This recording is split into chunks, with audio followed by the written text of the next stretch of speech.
सोडवा पाठीमागची बेंच किती आलं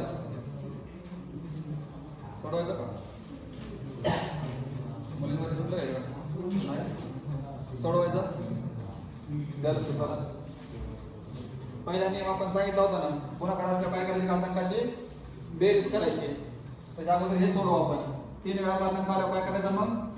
गुणाकार करायचा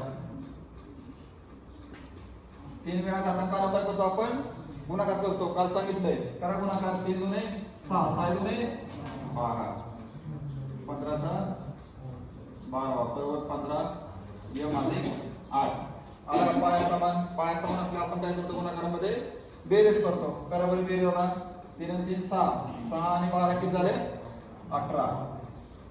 बरोबर 15 चा यम अधिक 8 आला बरोबर पाया समान दोन्ही बाजूला आपण दोन्ही बाजूला पाया समान आला काय करत होता घातांक समान करा बरं 18 बरोबर यम अधिक 8 हा 8 आधी काय म्हणजे इकडे गेल्यावर काय होईल वजा होईल 18 वजा 8 बरोबर यम बरोबर किती आला मग 10 गेले चला